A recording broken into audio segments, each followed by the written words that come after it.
Another one? What's with these guys?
Hello, everyone, and welcome to Red United TV. It's your boy, Ivorian Spice, and we, of course, back again with, of course, another show.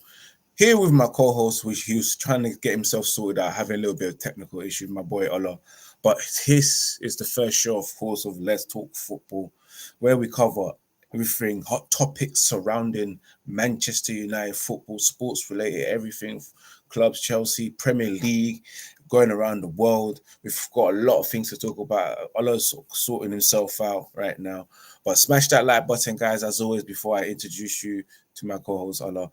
So remember to subscribe to Red United TV, of course, and follow Red United TV on Instagram, Red United TV1. And follow me personally on Twitter, Ivorian Spice, Ivorian_Spice. Sorry about that, guys. And follow Red United TV on Twitch. And of course, make sure you subscribe to Football 5 Billy as well. Let me just introduce my co-host, Ola. Big up to you as well, man. You're trying to sort yourself out, man. How are you, bro? Welcome as well, man. Yeah, I'm good. I'm good. I was a bit under the weather, but I think I'm feeling better now. And we are just here to just give you all the latest updates on football, the international break, and some. Happy to see Kobbie Mainoo getting the call up. So we just need to touch on some of those names and give you details on some of the players and the clubs, and let's just have a great show, guys.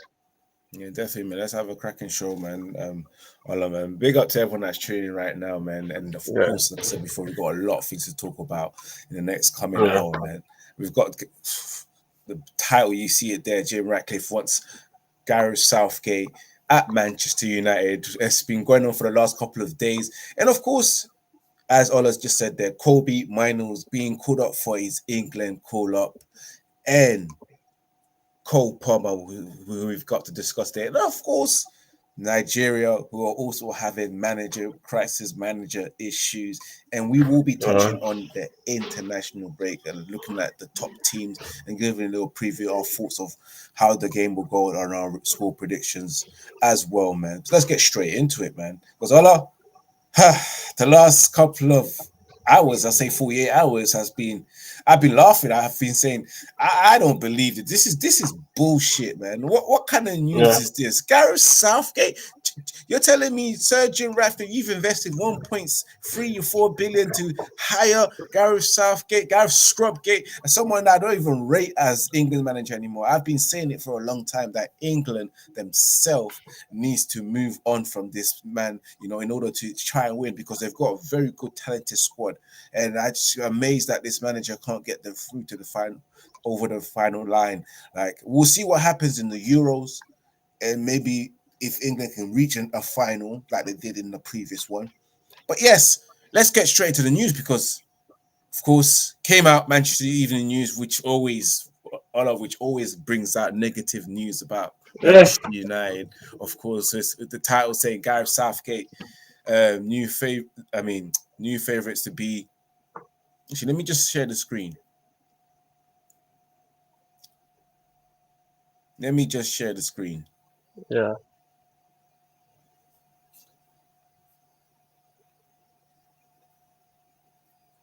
But as I was saying, yes, Gap, as you can see there, Gareth Southgate's new favourites to be Manchester United manager as Sir Jim Ratcliffe makes decision. The England boss is reportedly in the running to be the next Manchester United boss, with Eric Ten Hag's future in doubt.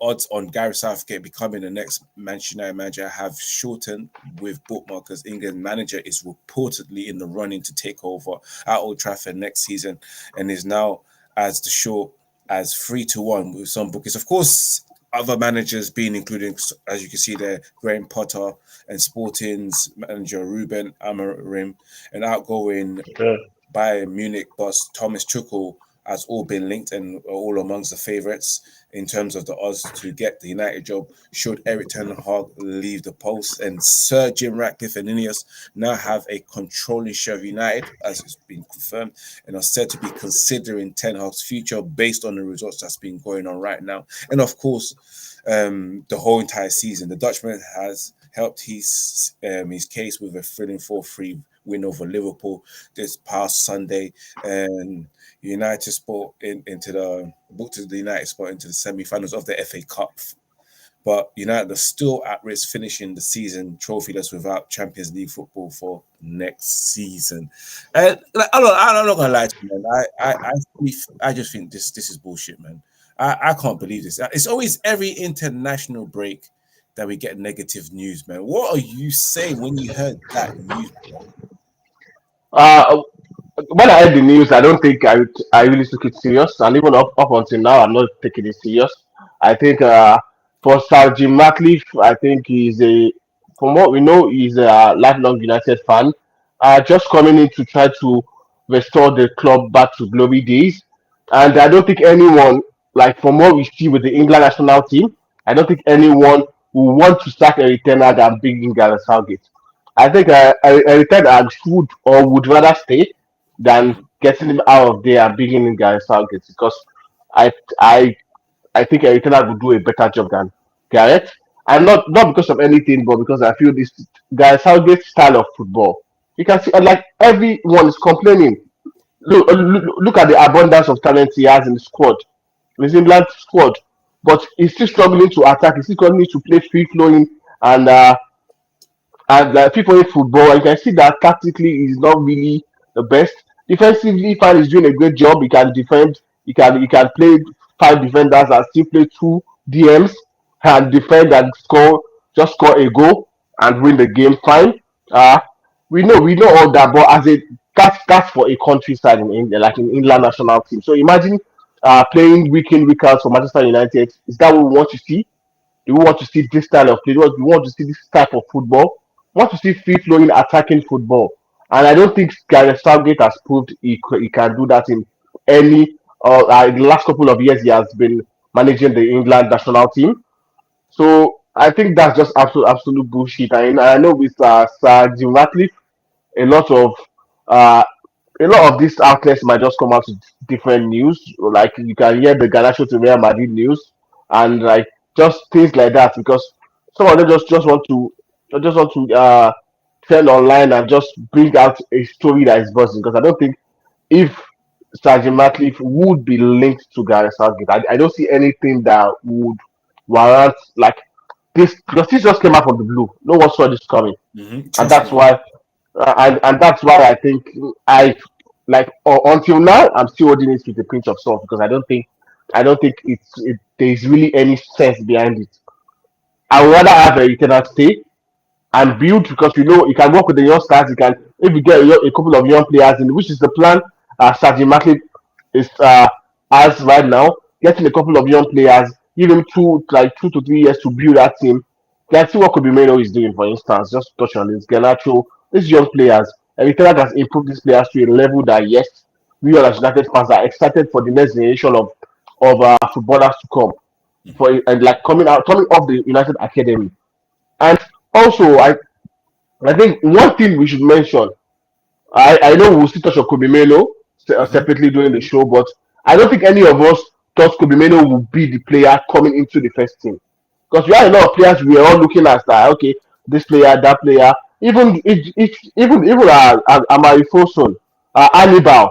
Hannibal is not even at United right now. And we all are looking at those players like this is the next big thing. This is the next player to come into the team.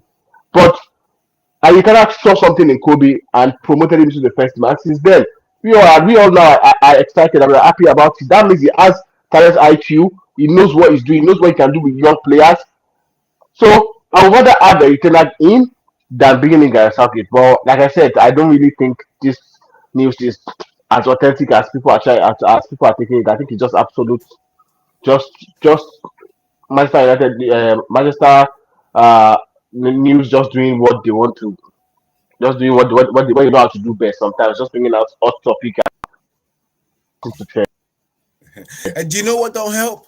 It's the media as well. They are fully pushing the agenda because I'm with you. Yeah, I'd rather keep to Eric Ten Hag if it means bringing Gareth Southgate in. What has he achieved? Yes, he took England to fourth place in the World Cup, took England to a final against City, which I believe they should have won it, But tactically, yeah, this guy's not astute. Yes, he made England a very good camp. Everyone wants to play for England because if I tell you all back then, you know, English players weren't really looking forward to playing for England, because of how our fans treat them and expectation. And of course, England not really doing well in the international teams, but with the high expectation going to every single tournament, thinking that it's going to be coming home when it's never going to come home. But against yeah. Italy, he just showed that Southgate shows that he's not tactically astute, and to Yeah. go against the big boys, someone like Roberto Mancini when he played against him, he couldn't handle it, man.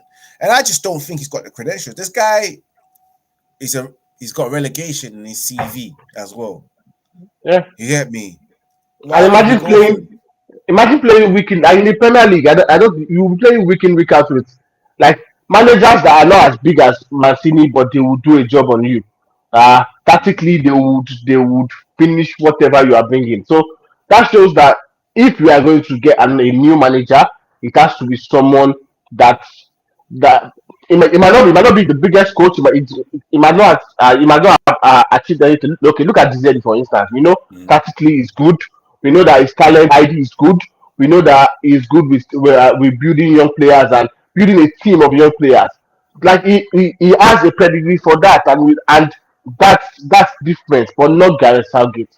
Like look at the England squad. Look at the abundance of talent the England squad has, but mm-hmm, still struggling to play good football, still struggling to play well week in week out, still struggling to deliver the football the England fans want to see and fans in general. Like I watch England every time, even when even during international break, the Euros is coming. We mm-hmm. want to Yep. see everyone is looking forward to seeing good football. The players are there, but he's struggling to make that work. So bring that into United now. We have a lot of players we want to sell. We have a lot of dead woods. We have a lot of things that is wrong that we're trying to fix. Do we want to? Can we entrust that to Gareth Southgate? I don't think any United fan will want that.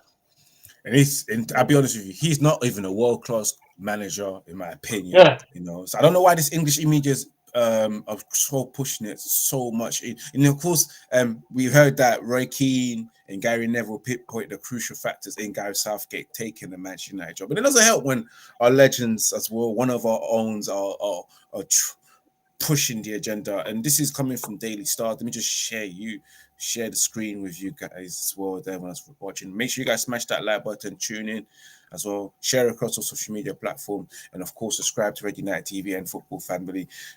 Others channel is in the title as well, so just click on the title and go straight into his channel and then subscribe right there and continue smashing that like button. Again, we'll be live every Thursday 6 p.m. UK time. But let me just share you my screen, as we can see here from the Daily. So Roy Keane and Gary Neville pinpoint crucial factors in I'm about to say Gary Solskjaer. You see, that's how much I compare them to. I feel like they're the same type of people. Gary Southgate and Ole Gunnar Solskjaer. Tomato. Gary Southgate taking the Manchester United job, with Gary Southgate touted to become the new Manchester United boss. Club legend Roy Keane and Gary Neville reveals the crucial factor in England's managers taking the job. Let me just close that down. I don't know what they're saying. The possibilities of him, again, Gareth Southgate becoming the new Manchester United manager hinges on one crucial factor. According to Roy Keane and Gary Neville, the England boss is the number one target for Sir Jim Ratcliffe, and it makes me sick to just read stuff like this. You know, I can't believe it. Who aims to replace Eric Ten Hag at the end of the season with 3 Lion bosses, whose contract with the national team comes to the end of December. The 53-year-old's last club managerial role, for those who don't know, with Middlesbrough, which he was sacked from in 2009. He then took charge of England under 21 and for 3 years, and before assuming the role for manager of the senior team since 2016. Let me just get to the part where they talk about it. So with Southgate, may have been a surprise name in the links to the United job. His relationship with club incoming sporting director Dan Ashworth was pinpointed as a crucial factor in the Englishman being considered for the role, says Sky Sports pundit Keane and Neville. That's what they're saying. But Dan Ashworth, he's supposed to do us a good job and not just bring this nonsense. I hope Mark Beretta himself will stop this nonsense. I understand our new owners, Jim Ratcliffe, wants to go with this Brexit English setup and all that kind of stuff. Yeah. You need foreigners in there. You know, you can't just go with British managers. You know, it's been proven that British managers are not that great. But let me continue reading what it says there. Ashworth has been an FA director of elite development from 2012 to 2028, with the last 2 years in the job, conceding with Southgate's first 2 years as England boss. So he's doing that. Okay, cool. Here, let's read the quotes here. Keane admitted that he's not surprised about Southgate's potential getting the job. I could see that happening. Gary Southgate being the next Manchester United manager. Disgusting. Well, obviously, everyone thinking that he's probably going to be with England this summer if he has a good championship, thinking if they could win it. The Irishman also added that, and if they don't, then maybe they're thinking of maybe you run your race with him. His connection with Dan Ashworth, who he has worked with previously, yeah, I'm not that surprised with it. Neville, who worked as an assistant of Southgate in the Euro 2016 campaign, said Ashworth's future at Manchester United, he's not envisioned Southgate as the manager, but revealed that Eric Ten Hag must do to save the job. And it continues going on to say that I've never saw Gareth Southgate as Manchester United manager. Psychologically, I've never saw that. The former England international said as well, I can see it now. Dan Ashworth has come in. I just think, what does Eric Ten Hag need to do to stay as Manchester United manager? So, for instance, the FA Cup enough, or does he need to get top 4 or top 5? And does he need to get top 4, top 5, or win an FA Cup to remain on his job? With his job right now, or not? Because I still don't see why it would be linked to Gareth Southgate. I just don't see. Yeah, I think if I'm sticking with what I said earlier, I don't think this Gareth Southgate news has any truth in it. But if there is, like anytime I find we all have our doubts about anything. Like we have the tenant outsiders, and we have the people that still back Ten Hag to stay for one reason or the other. Like I am still in between because this season has not really gone the way we want to. We are expecting better football, since like when he came in last season, he brought back the confidence, brought back the hope, won the Carabao Cup, played decent football year and year. So we're expecting that this season is going to be better. But he had a lot of factors that didn't work in his favor. We could not sign players, like we were getting the third choice, fourth choice players. Yes, you could say he got players fine, but were those the players he wanted? In January, we could not get anyone in. We had to get like getting Amrabat on loan. I think it's fine. We were excited for Amrabat because we thought he was going to do a very good job. But Amrabat was like the third or fourth choice for Elite Eyewear. Yep. But he had to just use it. So he had factors that didn't work in his favor. We had a lot of injuries this season. I don't think we've had this much injuries in the last couple of years, like in like 5, 6, 7 years. But this is a lot of injuries, and we still try to get the results here and there. The football was not pretty. Yeah, we know that the football is not what we want to see. But why not give this manager the time?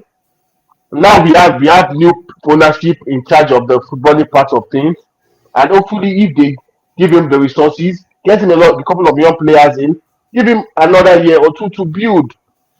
That's what I actually like. That's what I think. Or if you want to get another manager, get someone different. I don't think Gareth Southgate is the profile of manager we need. Exactly. I don't think he has any that he has proven anything throughout his career to give me that confidence that yes. And I think even if you want to go the Brexit route, getting England and English people in, I won't lie to you. I would prefer Graham Potter to I would prefer Graham Potter to Absolutely, yeah. all day, every I'm day with you. to Gareth Southgate. So I think this news, I still think it's just one of those news just for the headline and just to trend. And you know the English media, they will always back their things. They will always want to blow the news out of proportion.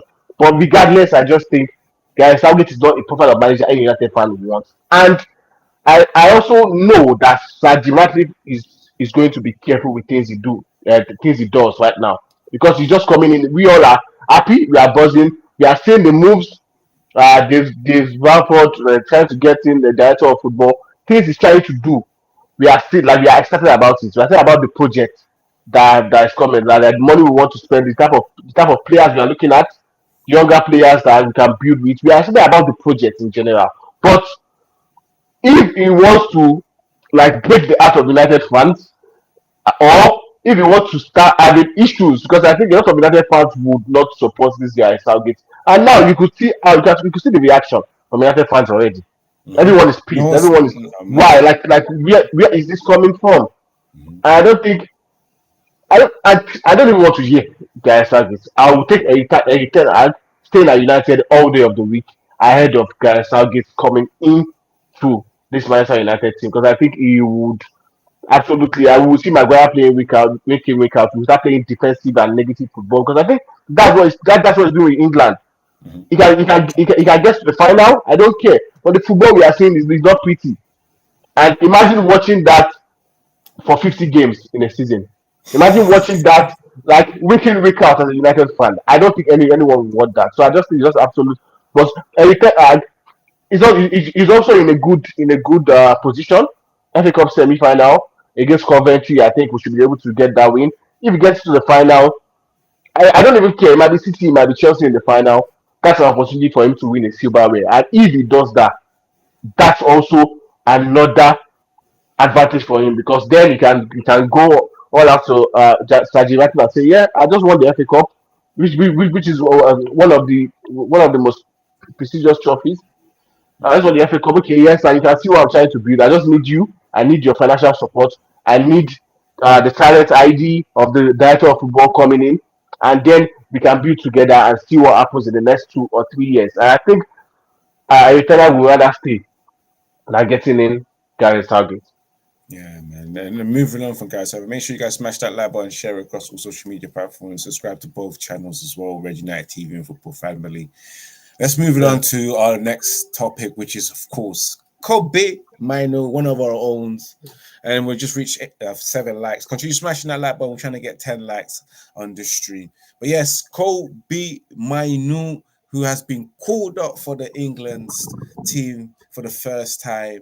Just after they've already made the selection, Kobbie Mainoo was added to the squad after, I believe, it was after the game. It was after the game against Liverpool, after his excellent performance and display. I think Gareth Southgate probably finally realised. But again, this is mixed feelings from Manchester United fans as well, because we think it's a bit too early for him to get that call up. But if England wants to try and integrate him into the England setup before the Euros, maybe this is a good time. I just don't know. But of course, let's. Did we lose? Oh no! Oh yeah, we just lost you for a hot second. Sorry about that. But you're back now. But yes. Yeah, hold on, back, please. Don't worry. You are back.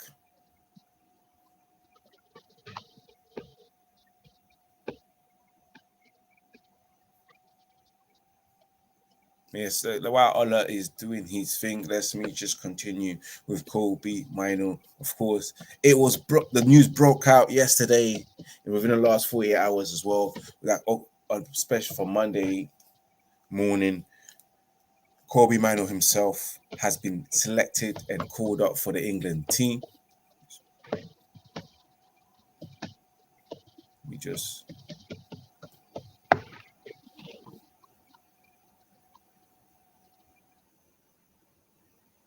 mute and just bring him on when he's ready. Big up to everyone, smash that like button, subscribe. As I was saying earlier on, Kobbie Mainoo, who has been selected from Manchester United, who was technically picked for the under-21 teams for England.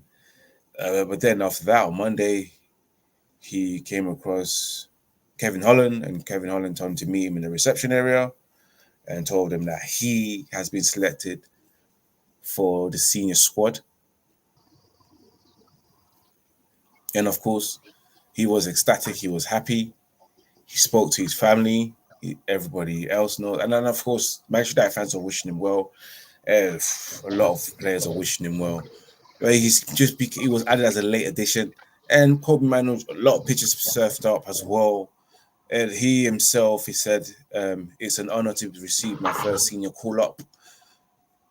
Kobbie also says, I think regarding Southgate, sorry guys, Southgate himself also said, I think Kobbie is doing brilliantly for a young player. We've never slowed to put a young player into the seniors, but he only had a handful of games. He had to be careful in making those decisions at the right time, and ideally we should allow him the space to develop at his own speed. He's not at the point in terms of numbers of games that Jude Bellingham or Bukayo Saka were when they first came in. That's before he got selected for the England team.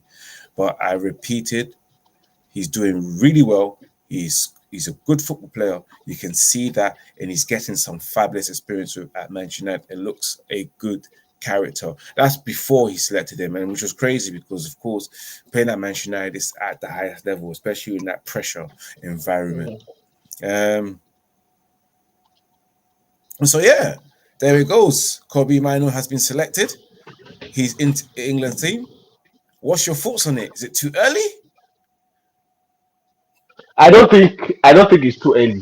Why I would say that is you've seen players like Saka coming to the England setup at a very early age. Jude Bellingham also, and I think that step is what will make a player that is willing and ready to give his best, turn up and show what you can do on the big stage. Just playing for England first team at 18 is like is what is any footballer's dream, like any English footballer's dream. So I think fine, you might say it's too early because he's a young player, but at the same time you can say it's too early for him playing in Manchester United first team. But he's playing week in, week out, and he's playing good. Like out of our midfielders, we see the difference of Kobbie Mainoo being in that team at just 18, playing for Manchester United week in, week out. So you can also do it for England. If you can do that for Manchester United, if you can play against the Liverpool side and he could do that, what he did in that 4-3 game in the FA Cup, I think you can play on any stage and against any country. And I think that's a boost for his confidence. I know we've had players that had issues that the pressure was too much. But I think Kobbie Mainoo, the way he carries himself, see the way he plays, like he doesn't. It's as if he blocks all the noise. He doesn't care about any other thing than what he wants to do on the pitch. And I think for a player of his age, if he gets the chance, and that's if he gets the chance, because it's a different thing to call a player up, and it's a different thing to play him in the game, because you can call him up and he's on the bench all through. So we want to see him play. We want to see him like put him in that big stage. Let's see what he can do. If he can do it against Liverpool, if he can do it in a lot of games he has done this season, he has been our best midfielder so far this season. I can say that. See what he did against Liverpool, like moving the movement of the ball, like he's not scared. He's scared of no one. The confidence, like the way he distributes the pass. Some people will call him a younger version of Pogba, but I think he has the power of like doing way more than Pogba because he's just 18 and he can still improve like 100 times more than what he's doing now. And that's the joy. That's the joy of like as a United fan, I think the next generation coming through, the academy players coming through, we need to be excited. Because not just Kobbie Mainoo, we have a lot of young players that are doing good. And you can see the way they are playing. Like he puts his all. He doesn't care about what anyone is saying. Because some players, with the little time he has had with the first team, some players would have been affecting them. Yeah, I'm a big player now, playing for the United first team, and they will start playing. They will stop playing well. But so far, he has been consistent with his performance. Even in games where no one is showing, even in games where the performances are bad, Kobbie Mainoo will step in and show something. The movement of the ball, fantastic. The way everything he does on the pitch, like you would love it if you are a football lover. Like even rival fans, even people that hate Manchester United are excited about this young talent, and like they are talking about him. It's not just United fans. If maybe it was only United fans would have said maybe we are getting too excited, but rival fans are talking about Kobbie Mainoo, and that's what will make you know that this player is a gem. Like he is going to do fantastic things. He just needs to keep his head down, keep doing what he's doing. Even he can do way better than this. If he's doing this at 18, he can do way better than this. In 2-3 years time, I think he can be one of the best midfielders already. And that's what we're talking about. So I think it's a good step. A good player would be happy and would be buzzing for this challenge. So I think you can see that with Kobbie. Kobbie is happy, like he's excited for the challenge. There are a lot of young players coming through for England, but why is it him? It's because he has the quality. It's because he has the potential to become one of the best in the world, and that's why he has been given this call up and he's in this stage. I just hope guys Southgate can at least play in this, like there are a couple of friendly games. Play him in one of those games and let's see. Let's have a taste of Kobbie Mainoo in an England shirt. I think we all are going to be excited because the player is a really good player and will see and could and I hope it becomes one of the best in the world in the next couple of years. Yeah, you know what? Yeah, I can't agree with that even more because again, Kobbie Mainoo, I know it's a surprise to everyone and to be selected so early in his career. And some people are hating, even Liverpool fans. Your man Curtis Jones still, man, didn't get selected, man. The amount of games he's got, he still didn't get selected. But Kobbie, I'm happy for him. You know, it's a sad loss for the Ghanaians. And in the day, they're probably thinking, he's already got the senior call. And I know it's 2 friendlies, and there's still opportunities for him to switch allegiance. Yeah. But if I was Gareth Southgate, I would probably call him. I would have called him for this international break to just lure him into the squad, you know, and then test him out to see how he plays with the current squad. Because of course the Euros are coming. And Ola, let's be real. England need a midfielder just like Kobbie Mainoo, someone that can be press resistant, beat the press easily, go through a man, drive through midfield, put in smart balls as well.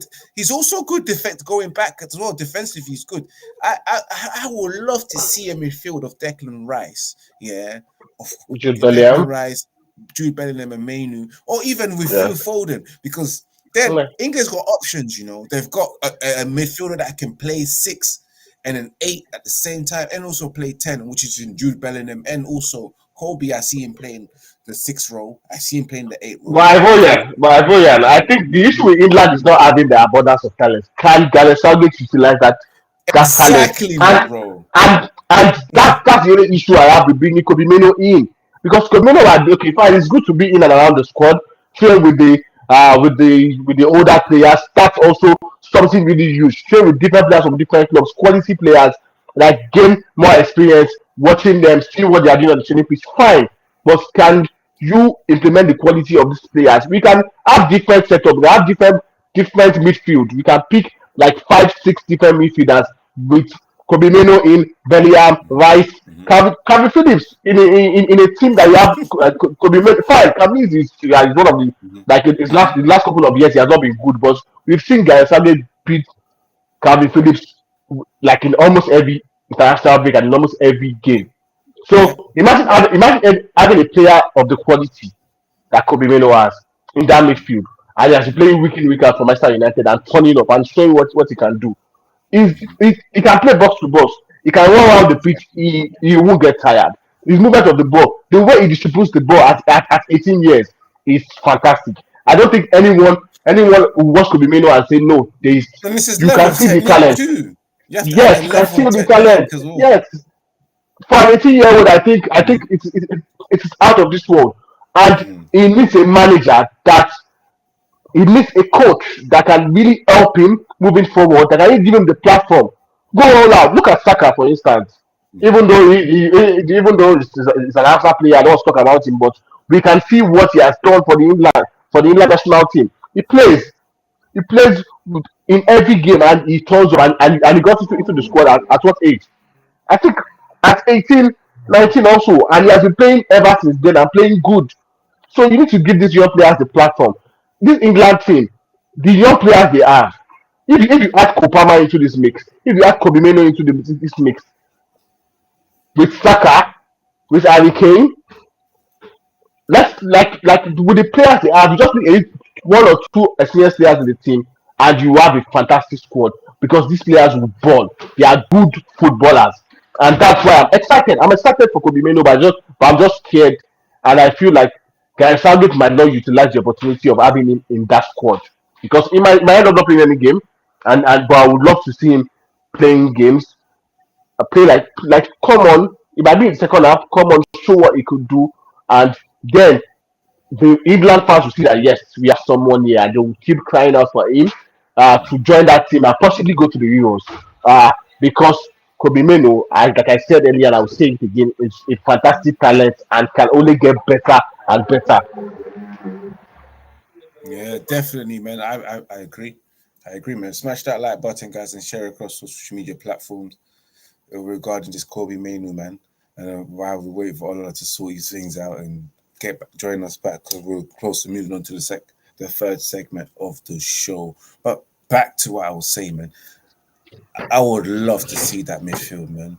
And again, the only sad thing is that England have Gareth Southgate as manager, and he can't handle that. You know, all those talent, all that midfield, he can't fit that into a team for them to even enhance and win things, man.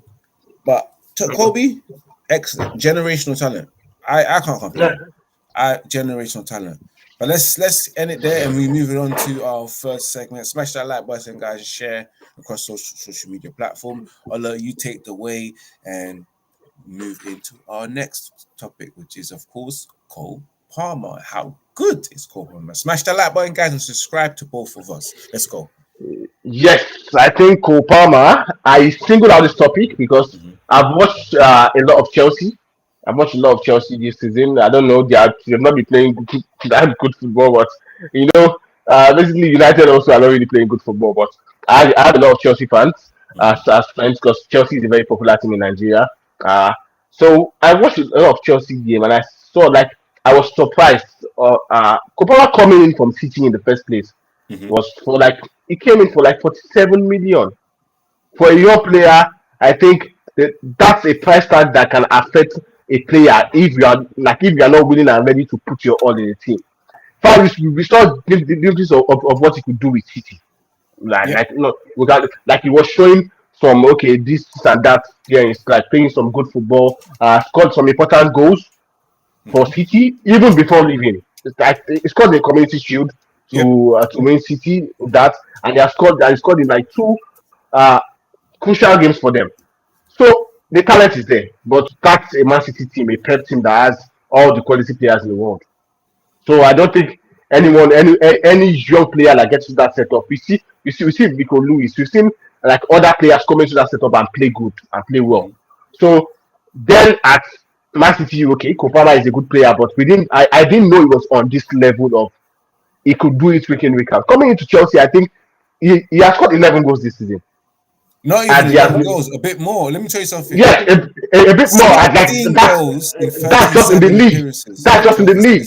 The the 11 the goals in the 11 league. goals is just in the league. Just and with the Chelsea having one of their worst season, because fine they played good here and there, but they've not really had a good season.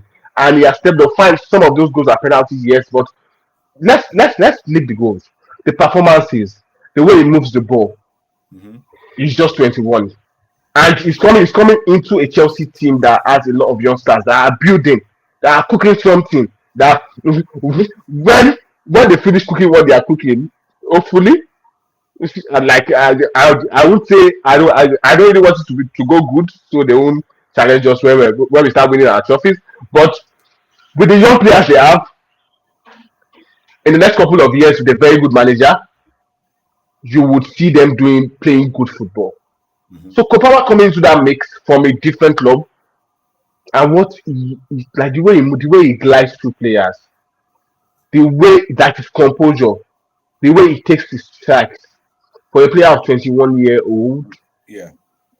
I think he is a fantastic talent, and that's one player I also want to see in the inland setup. I want to see him. I want to see Gareth Southgate giving him that chance, giving him the opportunity to show what he can do, because the confidence, like he's scared of no one. The way he moves past you, you feel like where is Palmer? He's gone, and before you know the ball is at the back of the net. Look at the penalties. Okay, let's even say he scored penalties. Mhm. Look at the penalties he has scored this season. The composure, the way he plays the ball. We've seen Sterling lose penalty this season. We've seen other quality and top players miss penalties this season. But Cole Palmer, I just think he's a fantastic talent, and I think in the next couple of years, if managed properly, can become one of the best players also in the world. But with what I've seen, no, no, and credit to Pep also. If you are in a Pep team, you will see that difference. You will see the quality. You will see the IQ, the football IQ. Like Kopama is not all about scoring. It's about creating also, and that's what wingers should be doing. You won't score always. If you have the chance to score, yes, but you need to create. And the way he creates, like he's at the right place at the right time. His movement, he's not Mhm. scared. He does everything seamlessly. Like you will know this is a talented player. He doesn't do too much. And that's why I think Chelsea fans should be excited. The England national team too should be excited with the young players they have. I looked at the under 21 list, the players that are on that list. I think Kobbie Mainoo was called up for the under 21 already, but they had to switch it and call him up for the first team. Look at the players they have. Mhm. Noni Madueke, Kani Chukwuemeka. These players, they are young players that they are the next generation of England football. That like in 5 years, 3, 4, 5 years, those players should be in the national team. And I think that's what England need to do. They need to build those players, make them play together, and hopefully promote a lot of them into the first team. Because a lot of players like Henderson will be leaving soon. Even Harry Kane. Harry Kane Yeah. can play. Yeah. Can, He's will be playing 33. for too long. Yeah. So they need this young team. They need these young players coming through. They need them to play good football, play well week in week out. And I think Kopama is going to be one of the important players alongside Kobbie Mainoo in the England setup in the next couple of years. And rightfully so, man. You know what? One thing about Cole Palmer, hats up to the City Academy, because of course, when you come from the City Academy, you're gonna come out technically gifted and understanding tactical awareness and position as well, especially when you play for Pep Guardiola. And of course, whatever the first team play, the academy team play as well, and the under 23 team play the same exact system. So that is the Educational Institute of Manchester City. And again, I remember when they signed him. 47 point well, close to 50 million was a lot of money for a player that's only had a couple of appearances for City at the last season, and of course was featured in the Community Shield and also scored that goal in the Super Cup to help them win it. So Yeah. yeah, and I thought, no, that's a lot of money. But again, you look at the composure of the lad, 21 years old, and you look at his stats. Again, let's just repeat it. 37 appearances so far. That's 24 appearances in the Premier League, 6 appearances in the EFL Cup, 5 appearances in the FA Cup, 1 appearance in the Super Cup for Man City, and the Community Shield as well for Man City. 16 goals in all competition and 12 assists for his age. And this is I would say this is his debut inaugural season for in the Premier League. Because last season I think he played about 4 or 5 games, and they were just integrating him. But this is his actual first full season. And look at the numbers there for Chelsea. And again, it is for a Chelsea club that's bought 100 players, spent over 5 billion, whatever, pounds, and he's getting in there, a young English player. And it can only mean so much for England. It can be a good thing for England. And to see English players coming through the academy, going into the first team of these top teams, and I've been saying to you, I've been saying to a lot of people, saying for England to thrive and actually win a tournament, they need to have players not just playing for just Manchester United, Liverpool, Chelsea, Manchester City, Tottenham. There's ways you can thrive playing for Real Madrid. And playing for Barcelona, you should be dreaming of playing for AC Milan, Inter Milan, play for Bayern Munich, Paris Saint-Germain, like all around the world. You look at the players, the national team that win these big competitions like the World Cup. You look at their starting 11. All of these players play for top teams who play at the highest level, who are always in finals and are always being in situations like this where the pressure is off the ceiling. And if you get these players flying abroad, and I know English players, they don't like going abroad to learn a new language, English players especially, they don't do it. But now we're seeing it. We are seeing it. They're spreading their wings and showing their talent. And the good thing about playing in other countries, you learn new coaches, you learn new ways of playing, and you bring that to your national team as well. And you bring that level of confidence and knowledge that you've been there. Like having a team of 11 players who play in the Champions League, for the national team. It's a big thing. It just shows, playing for big clubs. And now we're seeing it. Harry Kane going by Munich. But Cole Palmer, excellent talent. You know what? Chelsea spent well on that. That could have been us too if we was looking at him and wanted to spend better and not buy Anthony and end up buying Cole Palmer instead. And also, I think one reason why Chelsea fans should also be excited is their team is not even playing good yet. Imagine when the team starts playing good football week in, week out. Cole Palmer is going to be way better than what he is now. He's going to be doing way better things than what he's doing now. Like he's a good player out of a bad bunch of players. Because Chelsea performances, it has not been good this season. But Cole Palmer has scored 16 goals in 31 games, I think he said. So, imagine if he gets all the players playing good. If the likes of Mudrik start playing good, the likes of Chukwuemeka, the likes of Gallagher start playing good week in, week out, then you just have a sweet team because he does everything. Like the way he plays the ball, I think anyone who doesn't watch Cole Palmer should try and watch him and things he does. So, but I just think fantastic talent hopefully becomes one of the best players for England in the next couple of years, alongside my boy Kobbie Mainoo, because that's the one I'm more concerned about. Because that's my boy, giving me good football week in, week out, and making United fans happy. And I think this is also one thing for the United Academy. We've not really had a lot of academy players coming through, and I think now we are having like 4 or 5 players coming through from the academy that, yes, we are looking at them. Yeah, in the next couple of years, they are going to be very good players and are going to do they are going to do great things in the world of football. But I think that's all on Cole Palmer. So we can move into the next segment. I want to talk a little bit about, we're talk about the international break. Now the league the league is on a break, so everyone going to their country. So I touched a little bit on my Nigerian side. So I think, like we all know, we got to the AFCON final against my brother Ivorian Spice and the Ivory Coast national team, because he wasn't just I was just saying against Ivory Coast.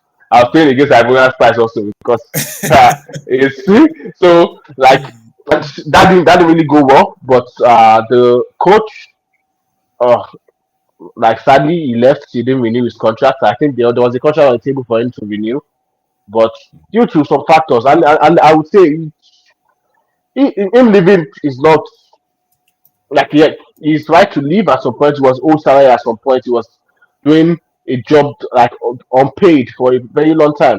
I know tactically we all have our thoughts about him and what like we want to see better football. Even in the outcome, we didn't play good football. We're just looking up until the final, and that was part of the reason we lost that final.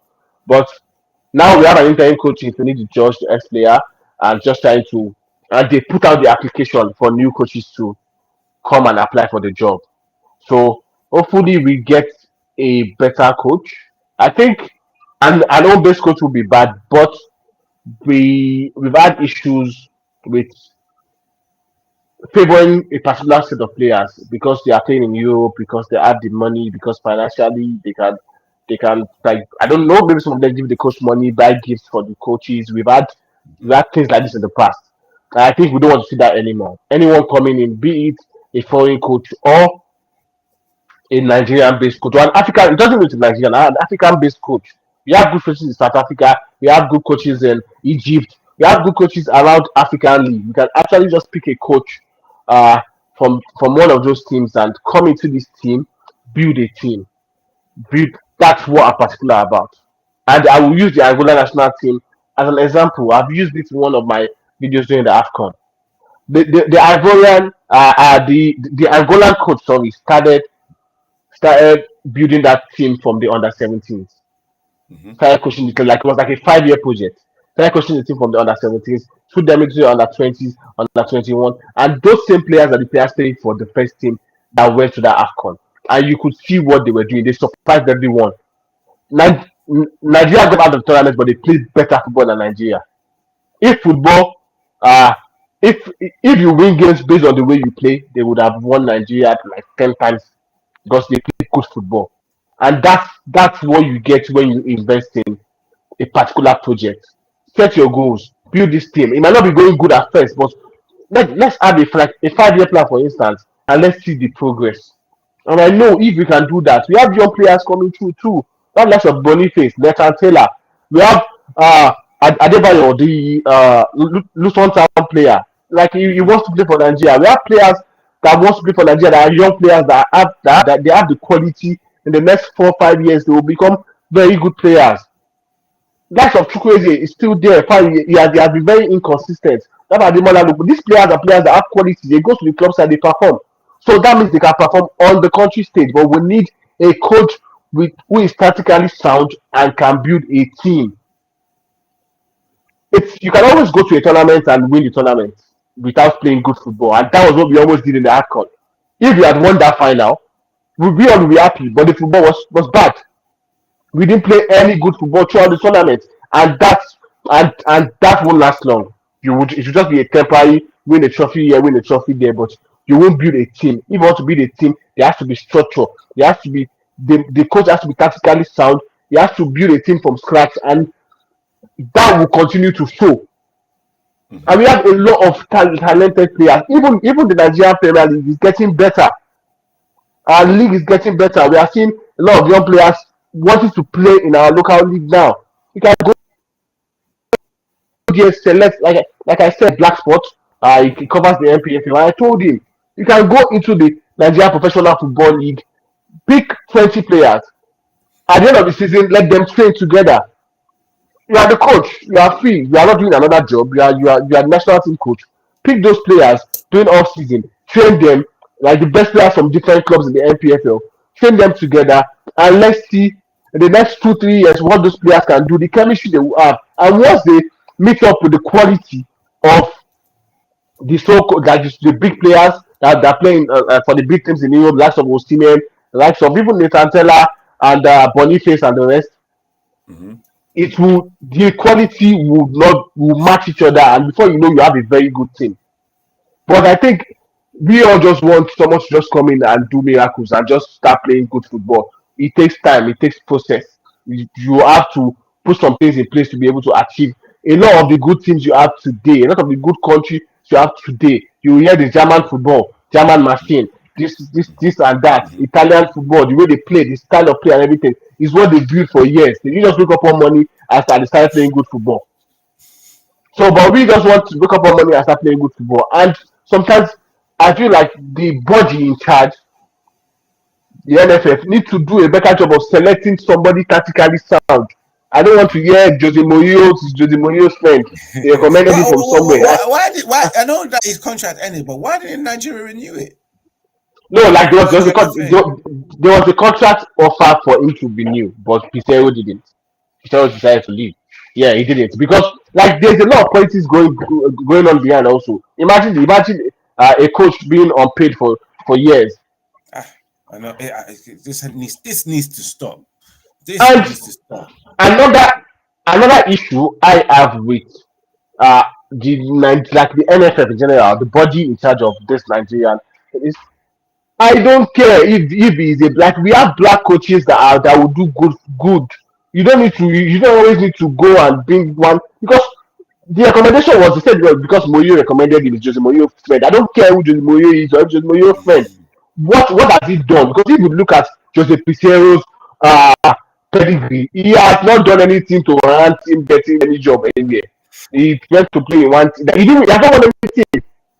So why am I giving that type of manager my team that I'm trying to build? But he doesn't have the pedigree of doing anything.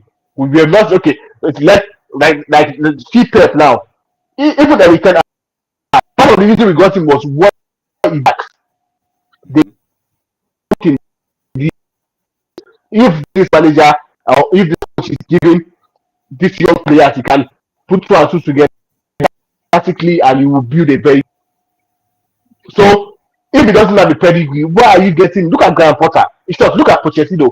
Pochettino is living off what he did at Tottenham because he did a very good job with the Tottenham squad. He just built the team, took them to the final of the Champions League, and that's why he can easily go anywhere today. And yes, I can build a team, and that's why he's at Chelsea today. So we need to our coach selection needs to be thorough. Let's look for the right things. Not just about the money, not just about looking for really a cheaper option. Let's get someone that can do a job, that can build a team. Give him the time. Can be a 5-year plan. Take these are the young players. Make selections or merit. Don't make selections because one person is playing for a big club or there's one player that you just like. Go into our local league, pick a couple of players, from abroad, match them together. Look at South African squad. Most of their players are home based. They play in their league. They have some foreign based players, of course, but because they know those home based players, they understand themselves. The whole was from one back on, the whole back line was from one team. They play we can just come in and fit in. It's not it should be like magic. Why is this playing this for? Because they are from a particular team in the local that we count. Mm-hmm. Mm-hmm. So we need to try and make things right. Terry is gone. Thanks for all what you've done for taking us to the AFCON. Thank you. And now is an opportunity and we have a lot of young players. Look at Murphy, Ebuechi. We have a lot of young players that in the next couple of years, if Andrew Poverty, if entrusted in a very good coach, will do a fantastic team in the next couple of years. I don't want to watch the next AFCON and be defensive. I'll be playing Gareth style of football. The difference with Gareth is he has better play. He has a lot of players at his disposal. And we have a lot of talent too. We have a lot of talent. So something needs to change with the Nigerian national team. And hopefully this is an opportunity for them to rethink. The people there, I don't think their footballing IQ is good. The people in charge of the NFF, and that's where politics comes in. I don't know why someone that doesn't know much about football will be the one urging a federation of footballers. Fine, we've seen the example of Samuel Eto'o that he has some issues. I don't know why he has done, but you will still make better decisions because he is a footballer. He has knows what it means to play for a national team and to play good week in, week out. And he has achieved this on the highest stage. So something needs to change, and that it has to change now because we have the opportunity. And if we make a bad selection, a bad coach selection, I think it will affect us for the next couple of years. And I want to see the Nigeria team playing, and then playing next World Cup, playing good football, and we as fans being happy to watch our, not just our club, our national team playing, doing good and playing good football week in, week out. So that's my take on the Nigerian news. What do you think about this? The Nigerian, like the talent ID in Nigeria, like the type of players we have now coming through, and what do you think they can do if they have like a very good coach? See the way Nigeria was set up in the African Cup of Nations. Defensively, they were solid, and there were talents there. You know, Ademola Lookman showing himself. You know, this is not his first African Cup of Nation, but this is the first African Cup of Nation where he's heavily involved in the starting lineup, and he showed himself as well. The only thing I think Nigeria were unlucky with, of course, Boniface not being available, because then that would have shored up the firepower. But it depends on the setup as well with the manager. The only thing Truth and Kong is getting old, you know.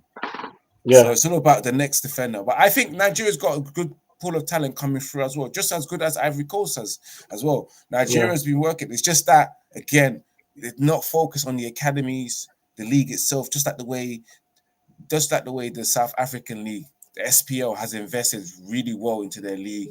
And of course, I think it's one of the top leagues in Africa as well. They're doing well. Yeah. And the majority of those players that played for South Africa was playing for the SPL, and they got themselves to third place. But with Nigeria, there's so much room to improve. Like Nigeria can go to the next African Cup of Nation and build on top of what they got and reach another final. It's just about the coach. And I know you guys got the assistant manager who stepped up to become the coach as well, former player as well. But Nigeria needs to get their coach sorted out, you know. And there's no way I agree with you. Yeah. Sometimes it's better. Sometimes why not try what the coach, the manager that's from back home that knows Nigerian football, that knows and understands the country, how they're supposed to be playing football, how Nigeria represents itself on the pitch, you know. And on top of that, you know, when you have your own, I feel like the players respect that, you know.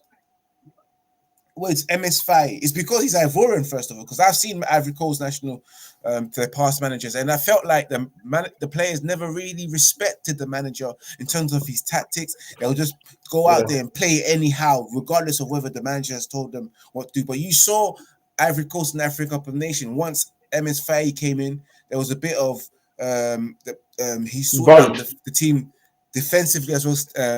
Tactically, he sorted it out as well, and of course, he knew when to play long. You saw it against Nigeria when he set up the team to play well, and then after that, you know what, let's stop dictating, holding the ball. He changed the formation, especially against when we went a man down against Mali, playing free at the back. So he knows what he's doing. And then on top of that, they take him serious because he's Ivorian. He's been there, he's done that. You know, they respect him more because he speaks the same language, you know, the same mother tongue. Yes, you can hire a French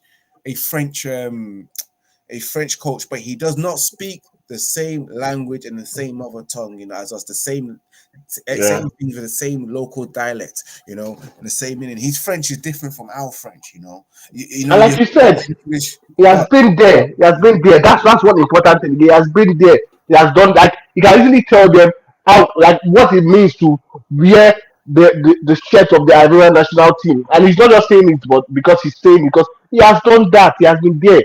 And I think players relate to that. Players want someone that, because it's not as if as the first coach got sacked after the group stage. It's not as if it changed the players.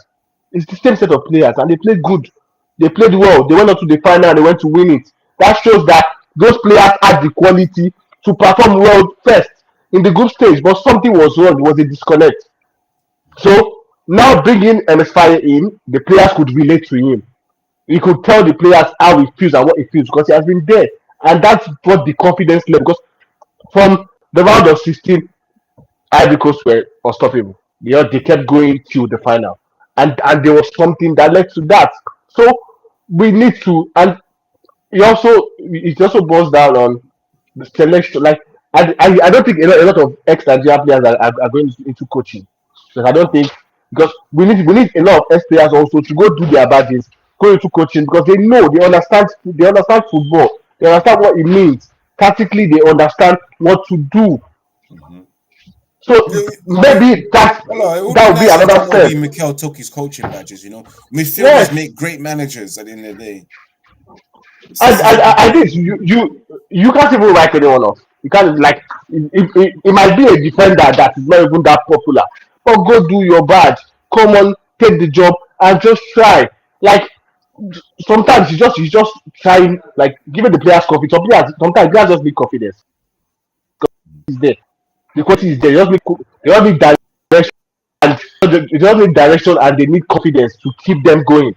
But if you don't give them that and you keep just bringing tactics, you have to play. You don't need to. You don't force this on players. A lot of these players now they are big players. They feel like okay, who are you to dictate what I do? And listen to the players also. I think that's why you need an home-based coach sometimes because you listen to the players. All through the tournament, I was screaming. Osimhen is isolated. Play someone behind him. That like okay, fine. We know Boniface was not available, but play like Murphy. There are other options to play. Even Kelechi Iheanacho at some point was fit. But the manager was adamant to play only Osimhen, and Osimhen had five. We said okay, he had a good tournament running up and down the pitch, but he did not play good football. He did not play like it was not the Osimhen we expected throughout the tournament. You get so that is what we are talking. Like you need a lot more than just someone just coming and try to be the coach. You need to bond these players. You need these players to bond. You need them. You need to togetherness. You need the fight. Like that every coach team is an example of what you will get if the players are comfortable around the manager. Because I don't think he did anything. Fine, he might add like change a little bit of tactics, but the That's what he quality of the did. players Mhm. came out because they were confident around him, brought them together, told them what it means to play for Ivory Coast in that Mhm. tournament, and they went all out to win it. I don't think after that group stage performance, everyone was thinking at some point Ivory Coast will be out of the tournament. It's true. No one saw them going to the final. We're talking about Senegal, we're talking about Mali, we're talking about all that thing. Even like I think the final was just up until like the quarter final. I don't think anyone even think Nigeria would even get to the final. Nigeria and Ivory Coast were not in the conversation at the start of the tournament, but You know, something changed. I believe that you'll go to the final because I did mention it quite a few times, especially when Yeah, Nigeria was looking soft. I that was is like, that this is that championship that material. is you. That is you out of 200 million Nigerians. So what are we saying? Like you said, I'm also Nigerian too, man. Exactly, and then can yeah, you yeah, believe it? yeah, yeah, Unbelievable. yeah, yeah. The same way I thought South Africa would go for the tournament. I said it. I was being insulted. You were on the group. South Yeah, African guys came exactly. for me. Yep. Came for me. This. But when it got to the quarterfinal, all of them were shouting up South Africa. Okay, now you can shout. But I saw something in that team, and I believe they could do a job, and they did. They have to build on that, and in 2 years, I think South Africa too, they can have a very good team. So football is like its process. Like even now with Ivory Coast and MSI, I think they see a lot what to do. Give Hmm. them the time. A lot of Yes. young talent. Look at Adingra. Yeah. Look at Seko Fofana. I think Seko Fofana was one of the best players in that Ivory Coast team. But maybe because he's a midfielder, he didn't really score goals, but he did a very good job. Like he never gave up. And that's what you want to see. You need to build a team. There is nothing that like it's not rocket science. It won't just happen in one day and everything gets good. But this the process. I just hope the Nigerian that the NFF can get this right, appoint a very good coach, build a very good team. And in the next 5 years, I want to see a good Nigeria national team recap. Yes. Let's hope so. That happens in the next couple of years. Same thing with Ivory Coast. But let's move on to our final segment. Of course, it's the international break right now. And we've got lots of matches that's going to be going for the next couple of days. There's so many big games. Ola, if Ola's still with us, so I think he's lost a bit of connection. We're just waiting until his connection gets a bit stronger. But yes, guys, make sure you guys smash that like button and share across all social media platforms for those who are watching. We're live every Thursday, 6 p.m. until Ramadan is done. Then we can potentially move back to the time that we were looking at, 5 p.m. But continue smashing that like button, guys. Share across the social media platform. It's international break, and there's so many matches going on. Ola will join us shortly. We're on 11 likes. We've reached our target. Big up to everyone that's watching on YouTube as well. Big up Rhino. Big up Sunshine. Big up Henry as well with their comments as well.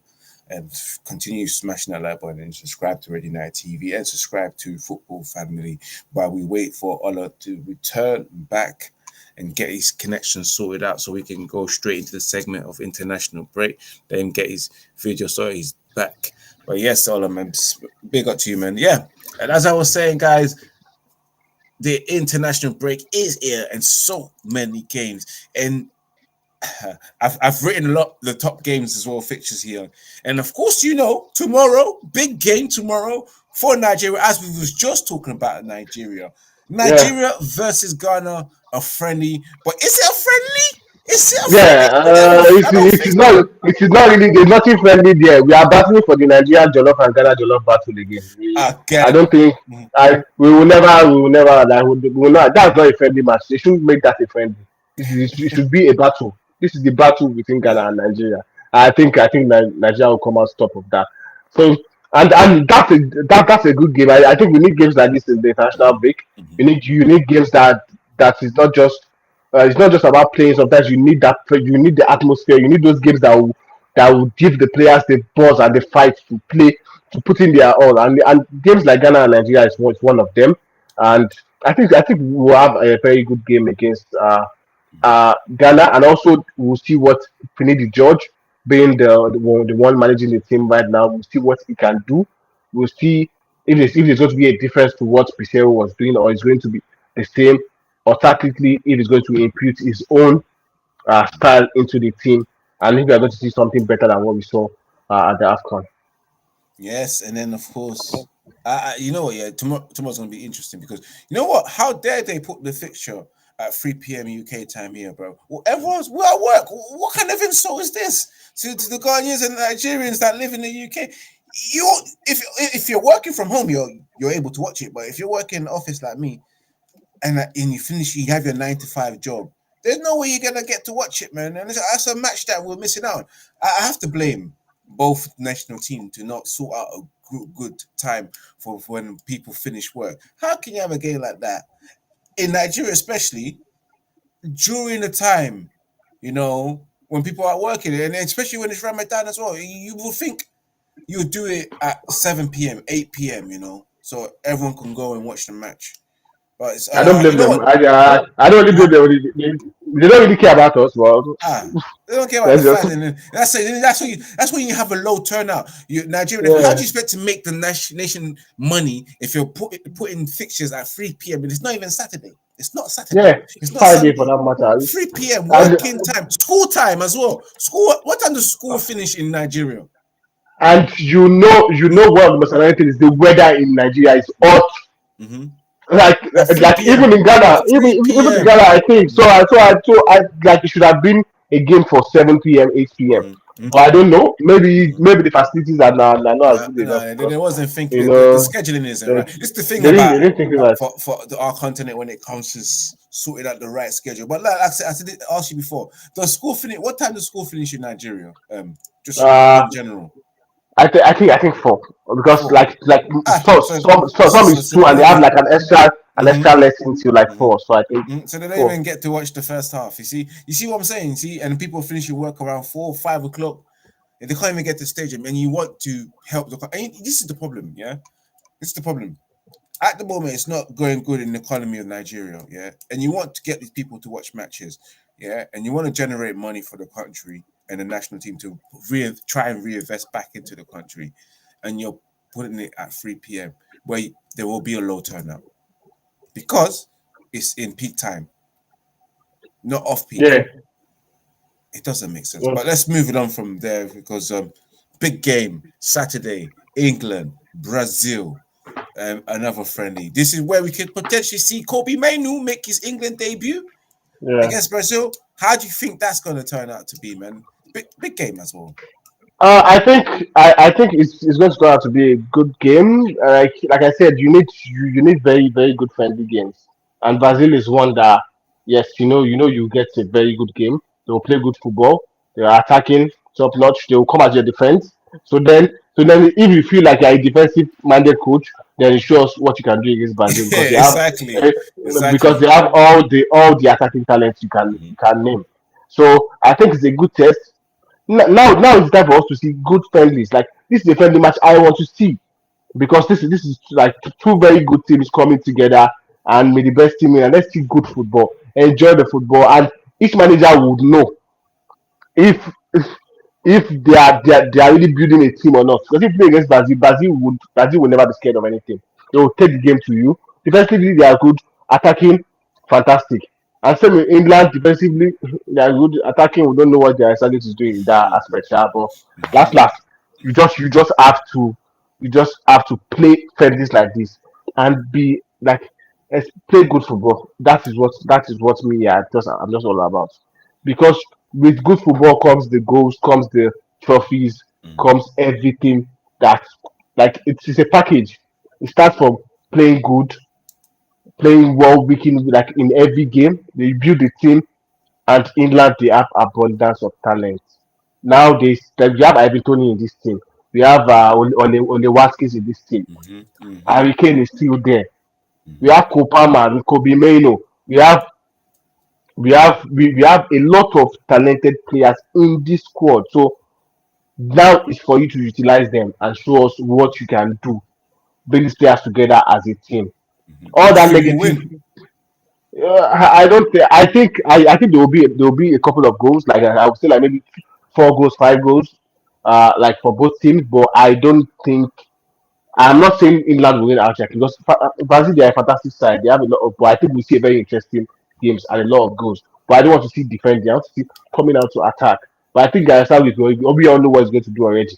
But hopefully, maybe now that he's linked to United, maybe we'll start playing a more expressive football. But hopefully, he doesn't even play because I don't see him anywhere I near Manchester I don't. United. But I don't. I but I just want to see a very good game because Brazil, England. What else can you ask? Can you ask for now? That's a top notch uh, fixture to look up to.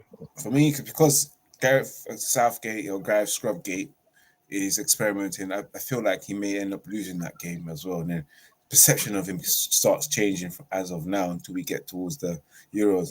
Another game on that Saturday as well is another big game as well during the international fixtures. France versus Germany again. The French Yeah, and shame on the French as well. Of course, banning players from fasting during Ramadan during an international break. Shame on them. Shame on you. I just don't understand how you can do such a thing. I don't know if you know this, but this has come out.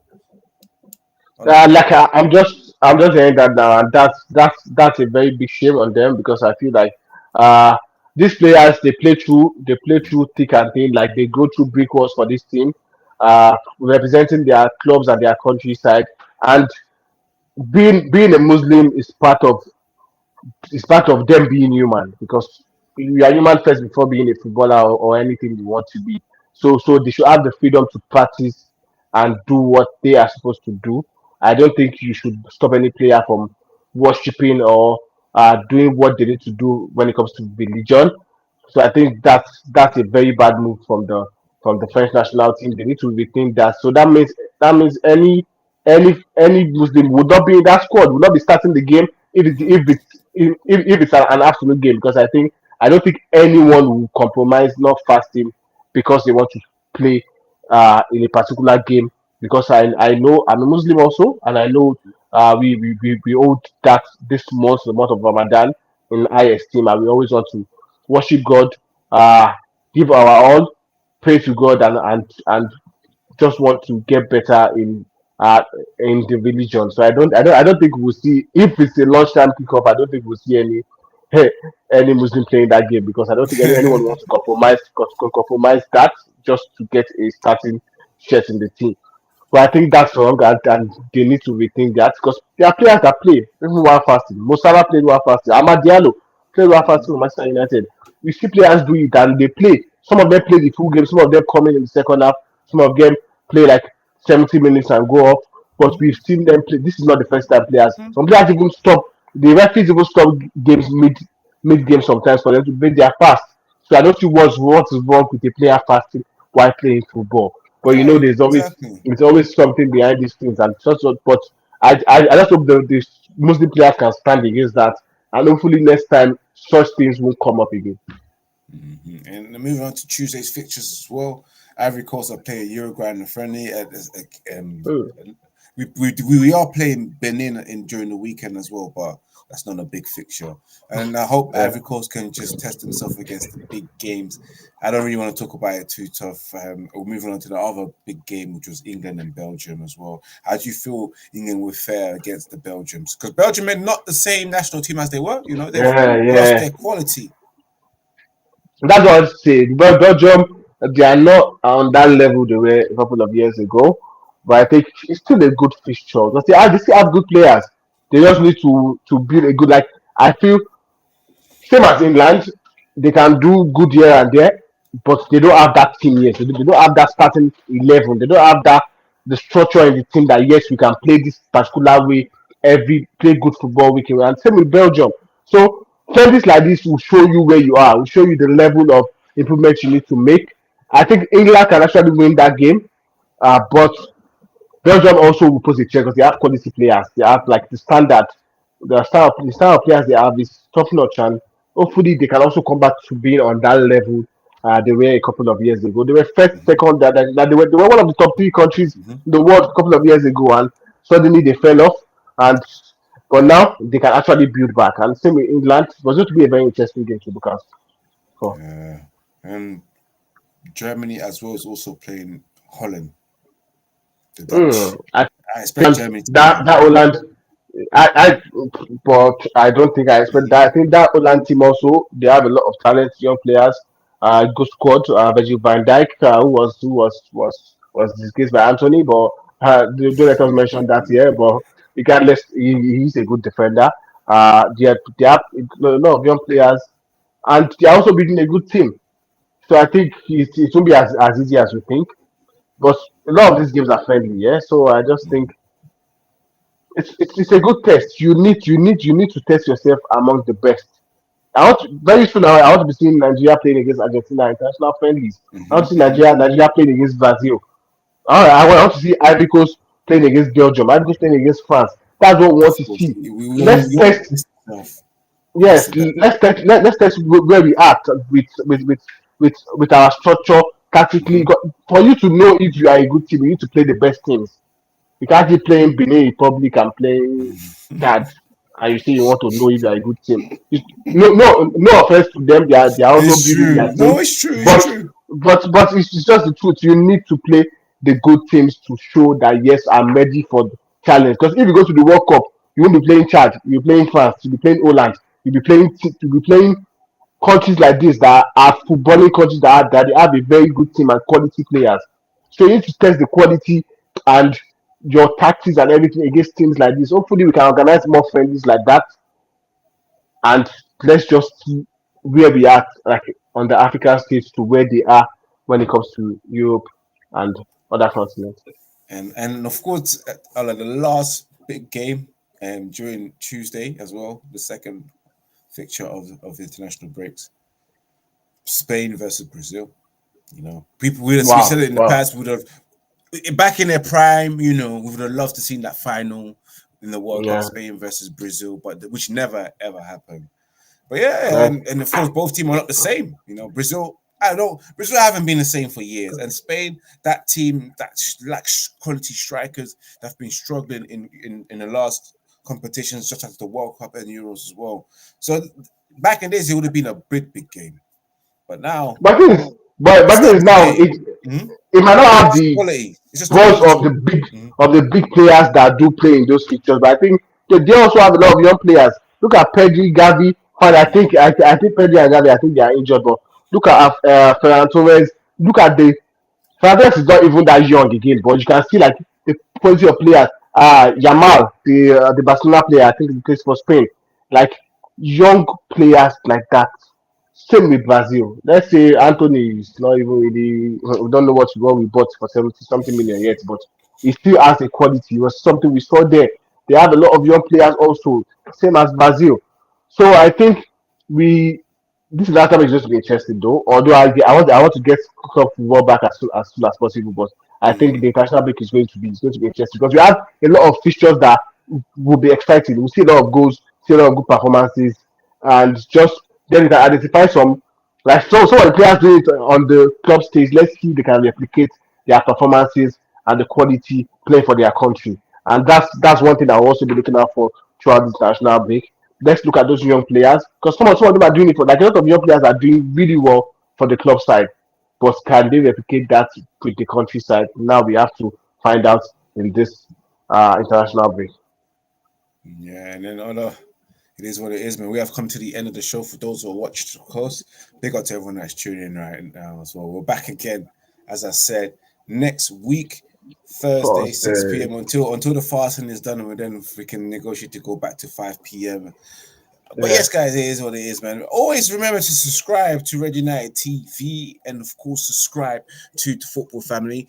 As you can see yeah, on the title, click on the @Football Family. You go straight to Olive's page and subscribe to him as well, and yes, share guys. across all social media platforms Yes, for him as guys, well. subscribe on Instagram also Football Family, Twitter Football Family, TikTok Football Family, posting some funny bit of skills and goals on there for you guys to watch also. Just a lot of content. This was the first show, a great show, and more to come, more talking points, more interesting things to talk about. Guys, follow Ivory Spice on all these platforms, Red United TV, subscribe to Football Family. We'll be getting more and more and more content. Thanks for Of staying course. with us, guys, and just let's just enjoy football, enjoy the international break. Hopefully, the league comes back as soon as possible because I want to see my players. And I think Martinez is training already, so hopefully, he gets back after the international break. Garnacho with the national team. Hopefully, Kobbie Mainoo, he has a fantastic. I don't want injuries. That's one thing I don't want. Please, please, I Mm-hmm. don't want injuries because now we are happy. We are buzzing. Just won Liverpool. Now we want our players back because if injuries start coming again, that's going to be another problem because we just need to hope all our players come back fit and we can. I don't want to say kick on, but we still have a couple of games to go. Top four is still is still like achievable, so we can actually go for it. And we still have the FA Cup, so we need all the African games, we need all our players back, and we need to see good football. Just like like across board, and also I should mention this Bayern Leverkusen. Bayern fantastic team, and they've been playing good football this season. Like I'm excited for the project and also his doing. But I just know at some point Liverpool might come to get him, or a big team can come to get him, and he might not be able to replicate that. But so far with Bayern Leverkusen, he's doing a fantastic job. See that the Arsenal Shaka is about to leave Arsenal and go and win a title immediately. That shows how shit Arsenal is though. But regardless, regardless, guys, those watching later, smash a like on the video, subscribe if you are new, follow us on all social media platforms, and you're getting a dose of this every Thursday from now till the end of the season, transfer and everything. Just anything you want to talk about, you can drop it in the comment section. Just engage with us. Let us know what you want to talk about, and we'll be giving you every single bit of it. Thanks, guys. Thanks, Ivorian. And just football. We love football, and we have to enjoy football every single day. And as always, guys, as I end the show, remember to keep it united, and remember to keep it Red United, and remember to keep it Football Family. We are out. Peace out.